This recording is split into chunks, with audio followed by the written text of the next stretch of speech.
Mendoan, menyatu dalam doa dan renungan. Dari Katedral Kristus Raja Purwokerto, Senin 4 Januari 2020, bersama saya, Romo Yusuf Widiarko. Saudara-saudariku yang terkasih, salam sehat dan berkah dalam. Mari kita dengarkan dan renungkan sabda Tuhan hari ini yang menjadi santapan rohani bagi jiwa kita. Bacaan dari Injil Matius bab 4 ayat 12-17, dilanjutkan 23 sampai 25. Kita siapkan hati kita untuk mendengarkan sabda Tuhan. Dalam nama Bapa dan Putera dan Roh Kudus. Amin. Tuhan bersamamu dan bersama rohmu. Inilah Injil Yesus Kristus menurut Matius. Dimuliakanlah Tuhan. Ketika mendengar bahwa Yohanes Pembaptis ditangkap, Yesus menyingkir ke Galilea. Ia meninggalkan Nazaret dan diam di Kapernaum, di tepi danau, di daerah Zebulon dan Naftali, supaya genaplah firman yang disampaikan oleh Nabi Yesaya. Tanah Zebulon dan tanah Naftali, jalan ke laut, daerah seberang sungai Yordan, Galilea, wilayah bangsa-bangsa lain. Bangsa yang diam dalam kegelapan telah melihat terang yang besar, dan bagi mereka yang diam di negeri yang dinaungi maut telah terbit terang. Sejak waktu itu, Yesus memberitakan, "Bertobatlah, sebab kerajaan surga sudah dekat." Yesus pun berkeliling di seluruh Galilea. Ia mengajar dalam rumah-rumah ibadat dan memberitakan Injil kerajaan Allah, serta melenyapkan segala penyakit dan kelemahan di antara bangsa itu.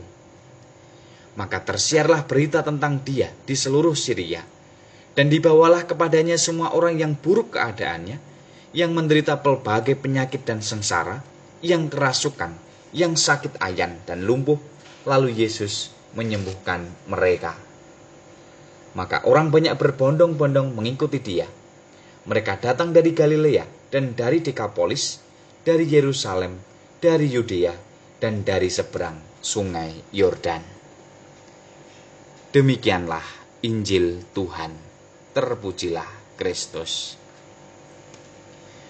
Saudara-saudari yang terkasih, semua orang ingin mengalami hal-hal baik, kesehatan, kebahagiaan, rezeki, materi, atau nama baik, menjadi kebutuhan sekaligus harapan semua orang.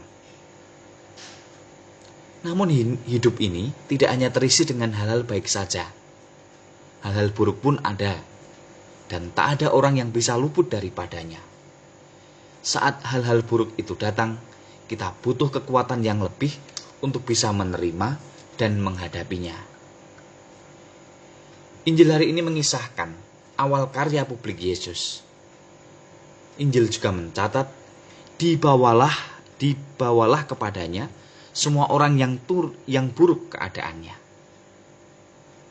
Yesus rupanya menjadi tujuan bagi orang-orang yang sedang mengalami hal-hal buruk.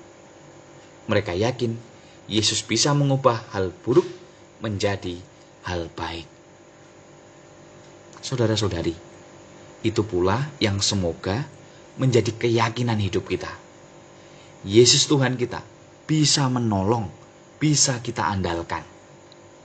Maka mari kita datang kepadanya, kita mohon agar seburuk apapun keadaan kita saat ini, kita tetap mampu merasakan berkat penyertaan dan pertolongannya. Sebab di dalam Yesus selalu ada hal-hal baik. Marilah berdoa. Ya Yesus, Engkau hadir di tengah-tengah kami sebagai penolong. Segala kebaikan pun ada padamu. Maka berkatilah kami senantiasa ya Tuhan, agar kami mampu menjalani setiap lika-liku hidup kami. Kami juga mohon kekuatan saat kami mengalami hal-hal buruk. Buatlah kami selalu bersandar pada kebaikan dan belas kasih-Mu. Terpujilah Engkau, kini dan sepanjang masa.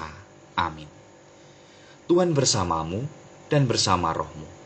Semoga kita semua, keluarga kita, dan aktivitas kita hari ini dalam lindungan dan berkat kasih Allah yang Maha Kuasa, Bapa dan Putera dan Roh Kudus. Amin. Selamat beraktivitas. Tuhan memberkati dan salam mendoa.